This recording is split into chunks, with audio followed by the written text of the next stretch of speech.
article about Tidwell and McLean coming up and will be shared on the Queen's Connection Facebook page. There you go. So, shall I move on with the Mets minor league Ah, weekend series thingies? yes. Take it away. All right, Florida Complex League, Jeremy Rodriguez. What can we say about the FEM return, the FEM trade return? 4 for 4 day on Friday. OPS after this weekend up to 1025. Guy is still just 17 years old. Was great in the Dominican Summer League after the Mets got him, and is just keeping it up in a higher level in the Florida Complex League. So looking forward to watching him play on MILB TV because obviously the Florida Complex League we can't watch. Willie Fennis is playing well, 885 OPS so far in the Florida Complex League. And Joel Diaz had another 3 scoreless frames, allowed just 2 hits, and walked none, struck out 3 in his stint with the Florida Complex League. I hope he will be back at St. Lucie soon, getting his starts there. St. Lucie Mets, Ronald Hernandez, another guy we got in a trade last year. He was part of the David Robertson trade. He hit the first home run of the season, a grand slam on Friday, and he wasn't done in this weekend because he went 9 for 13 with 8 RBIs in the series. So pretty darn good series, if you ask me. Colin Houck, who is really struggling in St. Lucie, kind of concerning in my opinion. Did have a good day on Friday, 2 for 5 day, but his overall numbers and after the Friday day, he still didn't continue it with a couple of good games after it. So to me, it becomes a little bit concerning for a former first round pick, if I remember correct, to have such difficult time early in his minor league career. Moving on to Brooklyn, Christopher Suero, who was just promoted from St. Lucie to Brooklyn a couple of weeks ago, hit his first Brooklyn home run on Friday. So cool to see that from him. Douglas Orellana did it again, five innings of one-run ball. Just allowed a solo shot that only run score, struck out 6. ERA went all the way up to 1.23, so 5 innings of one-run ball gets your ERA up, shows how good your season has been for Douglas Orellana.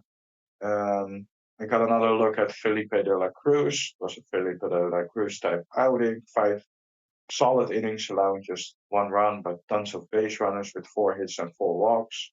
He also struck out 4. I always like to watch this guy pitch. He has a great fastball curve combo, which, if you watch his games, it makes hitters uncomfortable. But the walks are still a little bit of an issue for De La Cruz. I watched that Saturday game where De La Cruz pitched, and one thing that was noticeable that the Cyclones had 7 steals. Nick Morbido had 3, Omar de los Santos had 3, and Stanley Constragra had 3.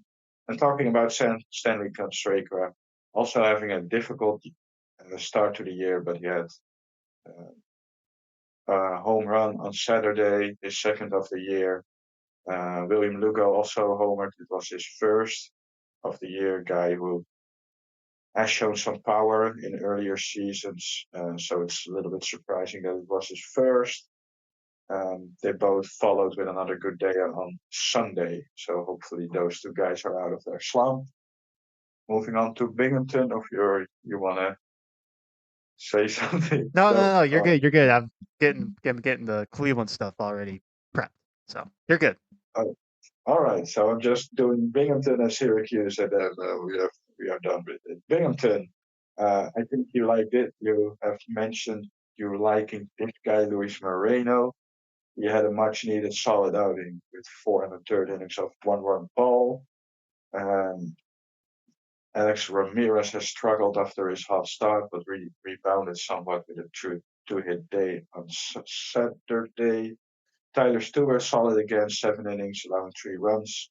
did allow some hard hit contact, but also struck out 9. And your boy Wilking Ramos extended his scoreless hitting streak to 1 1/3 score, with 1 1/3 scoreless innings. He now has 14 scoreless innings to open the season. He did allow 2 hits and 2 walks, so got some base runners, but got the streak held up. And Jalen Palmer went 2 for 4 with his second home run of the season on Sunday. OPS for Binghamton so far in 8 games for Jalen Palmer is 1065. And moving to the last team, the Syracuse Mets, Trace Thompson.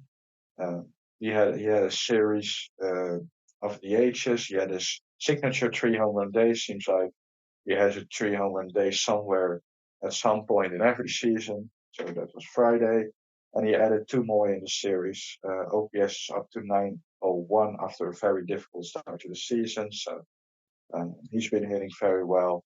Luke Ritter, who after a good year last year is hitting the ball well again. I mentioned him in my notes as maybe a guy who is on the outside looking in, maybe for a versatile player spot on the Magic bench at some point this year. And Hayden Sanger, last year's organizational defender of the year, or 2 years ago, I'm not sure I wrote it down correctly, had 2 hits, 3 hits, 2 doubles, 1 triple, and 3 RBIs on Friday. He's now hitting 273 with a 745 OPS. Well, that's not mind blowing. He also had a difficult start to the year, and he's a tremendous defender. So, tremendous defender out of the catcher spot is also always interesting. And Peterson had another strong outing on Sunday. David Peterson, 5 2/3 innings of 1 run ball, and another outing where he kept his walks down. That The, was the the, sound the of. celebratory rip of the paper for the segment being I'm done. done. I'm done.